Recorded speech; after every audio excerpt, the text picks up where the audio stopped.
Hello everyone and welcome to the Women Over 50 Film Festival 2023. As you might know, the festival this year features 3 wonderful short films looking at menopause and a special panel event about menopause at the Depot Cinema on September 23rd. And so the annual festival lecture provides a great opportunity to take a closer look at menopause in the UK today. My name is Dr Deborah Jermyn and I'm an Associate Professor in Film at the University of Roehampton in London. And I've been teaching, researching about older women in the film industry and ageing in the media for some years. But for the past couple of years, that work has taken a particular direction because it seems from being nowhere to be seen to being everywhere one looks, menopause in the UK has become a major cultural talking point like never before. So very quickly, first of all, what does menopause mean? Medically, it's defined as the natural cessation of menstruation that usually occurs between the ages of 45 and 55. And we know that with our ageing population globally, there will be over 1.2 billion postmenopausal people by 2030. So this is a major transition in the life course that is set to become increasingly important across all aspects of ageing societies worldwide. Now, some have long understood that we should see menopause as a time of renewal and release, but predominantly across Western cultures, menopause has most often been configured as a difficult, shameful and secretive stage in the life course, widely taken to signal the end of women's social value. So you're not young anymore, you can't reproduce anymore, since those are the things that much of Western society values about women. What purpose do you now serve? Until perhaps some in the UK might tentatively suggest now. Then I've called this shift the menopausal turn, and today I'm going to talk a bit about what that looks like, some of the reasons why perhaps it's happened at this particular historical moment, and ask what needs to happen to ensure that the menopausal turn is as inclusive and diverse as it needs to be to achieve representation, support and well-being in menopause for everyone. And on this slide, you can see all sorts of images that constitute the kind of activities and lobbying that all constitute the menopausal turn in the UK. So from manifold campaign initiatives such as Diane Danzebrink's pivotal Make Menopause Matter movement, launched in October 2018, to Labour MP Carolyn Harris's bill to end NHS prescription charges in England for HRT, to the establishment of a UK government menopause task force in February 2022, to the introduction of menopause cafes and campaigns launched by popular national newspapers and magazines, to the explosion of merchandise, manuals and menopause self-help guides. The menopause has become big news and big business. So from being a source of shame to becoming a movement to get behind, one might be forgiven for thinking there has surely never been a better time to be menopausal in the UK. And within all this, very notably and visibly in the UK, this shift in media representation has been nowhere more apparent than in the readiness of a significant number of high-profile women celebrities and public figures ready and willing to share their menopause stories. So from book-length publications, typically co-authored with a health or journalism professional of some kind, to feature articles and interviews in the press, podcasts, TV spots, as well as TV documentary, we now see a huge number of women established in the public eye, ready to share their confessional, emotionally candid menopausal disclosures of one kind or another. And I'm sure you'll have many examples of this that you'll have come across yourselves, but here's just a few. We've got this interview with Gillian Anderson saying that dealing with an early menopause, I felt like somebody else had taken over my brain. We've got Andrea McLean's book, Confessions of a Menopausal Woman, an edited collection by Kay Adams, which is a kind of collection of multiple menopause testimonies from various public figures. There's a shot here of Mariella Frostrup being interviewed when her book about menopause came out, and an article by Lisa Snowdon, um, who's also part of the Menopause Mandate campaign. And elsewhere, we can see on our small screens also menopause is becoming more visible. So some examples here that you might be aware of from recent times. There was that much cited monologue from Kristen Scott Thomas in Fleabag, where she tells Phoebe Waller-Bridge's character all about menopause and famously says, "It's horrendous, but then it's magnificent."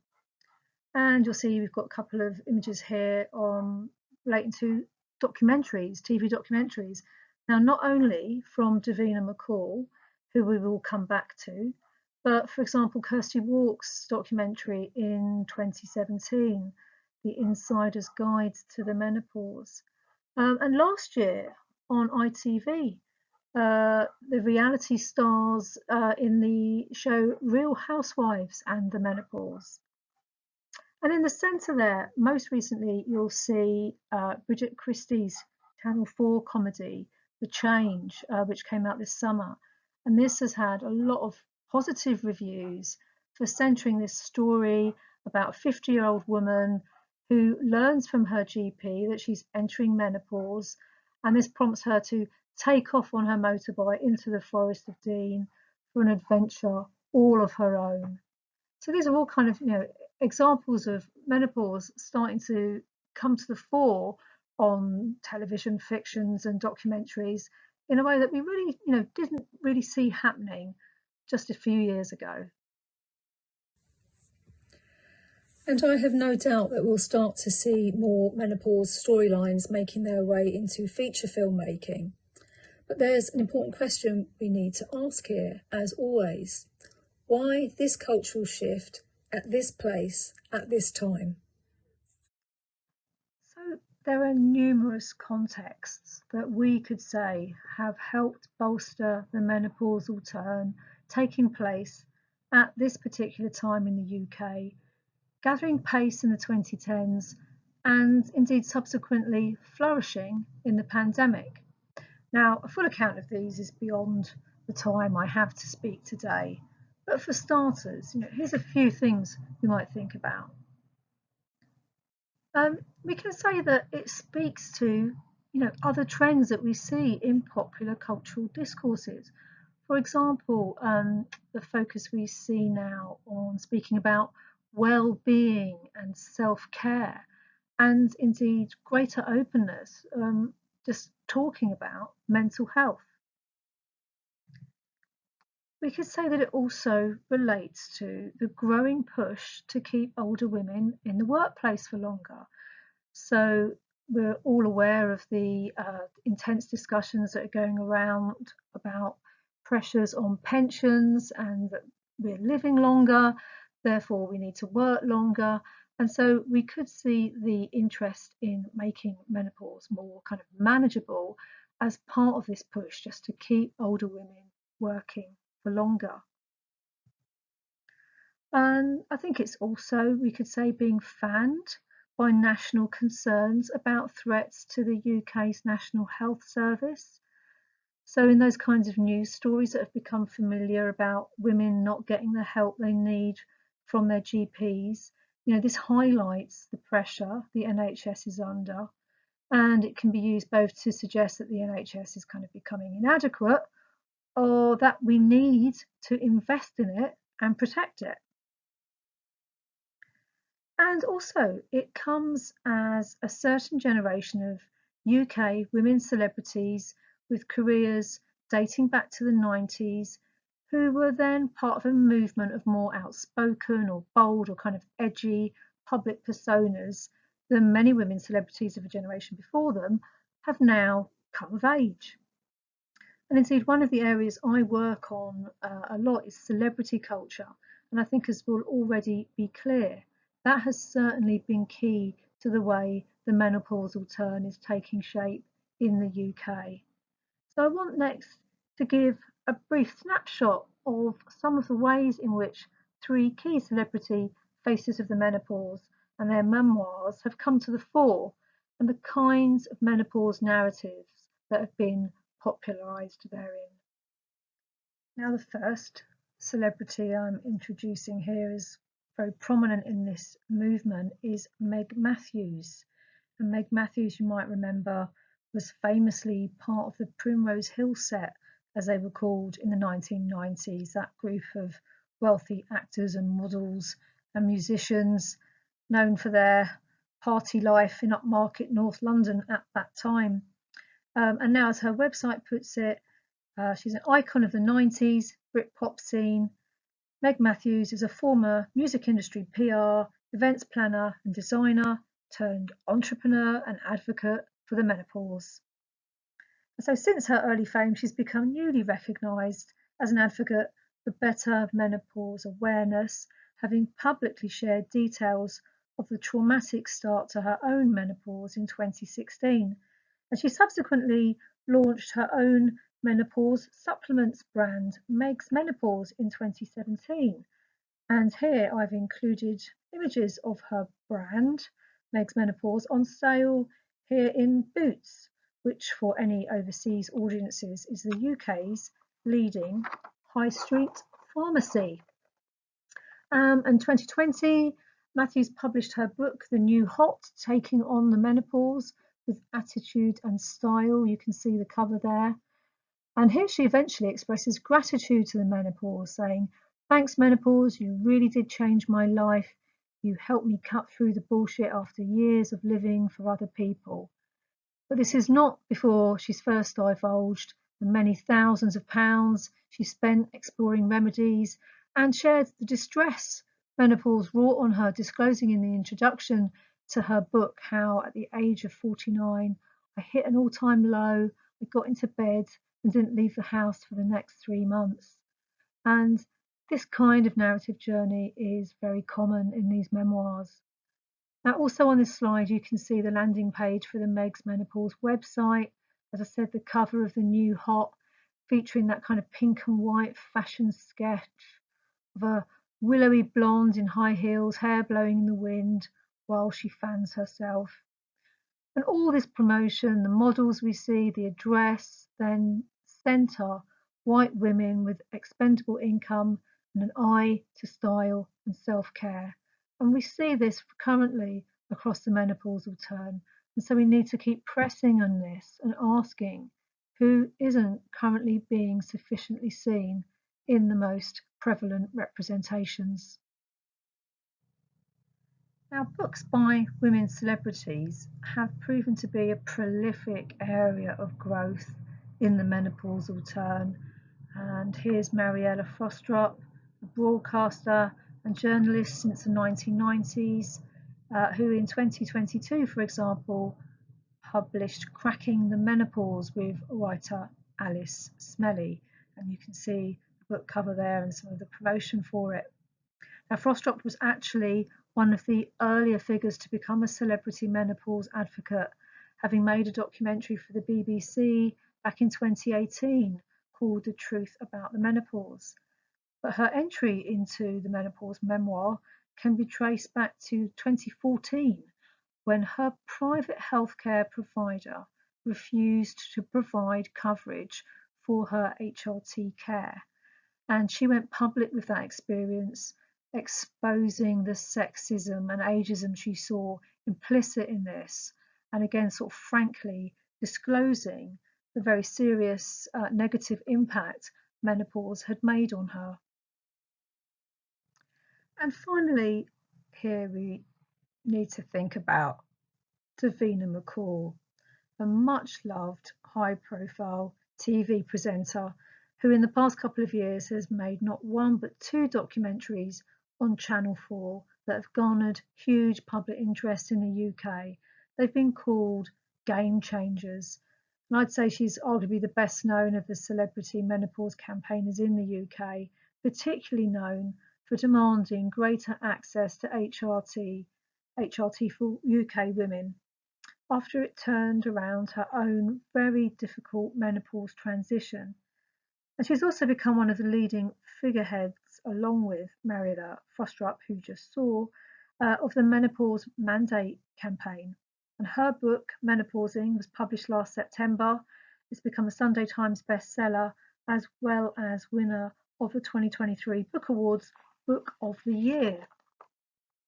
And she's known for her sort of cheeky, forthright style, as well as being a sort of a fitness entrepreneur. So it's entirely in keeping with her star persona that she opens her first documentary with a very personal, frank address to the audience. We see her at the start sort of diving into a deserted swimming pool and beginning to swim laps as her voiceover shares. First started getting signs, when I was about 44. I was on a photo shoot in Prague, and one night I was suddenly unable to sleep. And she says that she kind of realised that actually this was her going into menopause. She says, I felt embarrassed. I felt quite washed up, I think. And it's through this kind of confessional storytelling and that candid approach that her call to women to understand and to feel empowered to ask for HRT becomes bound up in self-awareness, confidence, candour, and this idea of owning your menopause. Now, all of this at one level might seem really encouraging, and this is a big shift. Menopause is no longer being regarded as so shameful. We've got a big public dialogue that's begun to recognise that more support in menopause is needed. But we also need to ask, what is, some of the cumulative messages evolving from much of the menopausal turn so far? And first, there have been some concerns that the dominant message is becoming one that going through menopause will almost unavoidably involve some awfulness, which isn't everyone's experience, it's important to say, which could be scaring younger people facing menopause, it's feared. And also that this is leading to more medicalisation of menopause. And further, it's promoting perhaps a sense that experiencing the menopause is most often about cisgendered, straight, middle class, white women, and that tackling it properly, sort of with attitude and style, as Matthew's book's title puts it, very often involves investment in various kinds of treatments or private healthcare support that are simply not equitably available to everyone, and we need to tackle this. In recognising what the predominant face of the menopause currently looks like in the UK, one must simultaneously ask what it doesn't look like, and thus who it threatens to leave marginal, unheard, and quite literally out of the picture. And here that includes trans men, queer and non-binary people, women of colour, neurodiverse people, people with disabilities, and the economically disadvantaged. Because it would be naive and indeed hazardous to conflate the recent rise of attention to menopause with greater inclusivity. Crucially, here instead we can look beyond mainstream media and amplify the invaluable work being done often particularly on digital media platforms by some of the groups and activists and individuals that I've collected here. This includes, for example, the Queer Menopause Collective, led by Tanya Glide, the work of Karen Arthur, her podcast Menopause While Black, Black Women in Menopause, led by Nina Kuipers, who you see here, and the Black Menopause and Beyond podcast with Anita Powell. I've also included here Dr Nigar Arif, who, since I first started doing this work, has really become such an increasingly important and visible figure in the menopausal turn, and really sort of centering menopause awareness among and about the South Asian community particularly. And she's also recently published a book on women's healthcare called The Knowledge, which extends to discussion of menopause, and in which she said she wanted to see bodies like hers being represented. And so the book consciously resists defaulting to illustrations of white bodies, but instead incorporates women of colour.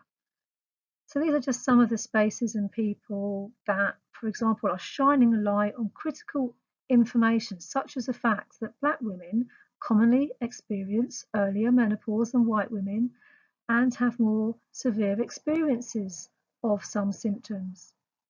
So the menopause memoirs of women of colour are to be found here, just not yet with anything like the degree of visibility we need. Not only do we need a greater breadth of representation, inclusivity and diversity in media representations, though, that will also include, for example, LGBTQ+ experiences, as I've mentioned, so too do we need greater diversity in medical and social research, which has also centred white women. So the evolving menopausal turn has to ensure that more stories, experiences and differences in menopause are examined and understood. For example, again, also how neurodiversity can impact on the experiences of menopause. This is an area of kind of evolving research, but there is so much more that needs to happen. But right now, in the very short term, there are 3 films about menopause showing in the Women Over 50 Film Festival this year that I encourage you to see. The first of these is Emma Lazenby's animation Cycle of Change, which incorporates the voices of 32 women, reflecting on the importance of recognising every menopausal experience is different. And if you're attending the depot on Saturday, September 23rd, that's in Programme 1. And there are also 2 documentaries. In Programme 2, there is Our Menopause, directed by Nicola Zawadi Cross, and this takes as its subject a group of menopausal women getting together on a pampering retreat and crucially discussing their experiences specifically as Black women going through menopause. And it reflects on how inequalities in health and education more widely extend to menopause and how that isn't sufficiently visible in the media, as well as the kind of collective and restorative joy that they're coming together to share this time and conversation. And there is also Menopause, the movie by Alison Ramsey, which traces how menopause was once unspoken or just made laughable. And it includes some fascinating archival footage, as well as testimony from Faye Reed, who runs the Instagram account 9 to 5 Menopause, and who also tackles the lack of representation of Black women in this area. These are all very different films creatively and stylistically, but at the same time, they are films which centre lived experience, the importance of speaking out about and sharing menopause knowledge, and acknowledging and exploring differences in menopause experience. And don't forget also the panel event on Saturday, September 23rd, Hot Topics, Women Over 50, which will be all about menopause. So how, finally, could we not want to see greater social awareness of menopause, such as this new era of media interest and conversation is capable of fanning, before this shift can even hope to happen in an inclusive fashion? As always, we need to ensure that there is equal access to the mic. Thank you so much for watching, and have a fantastic Women Over 50 Film Festival 2023.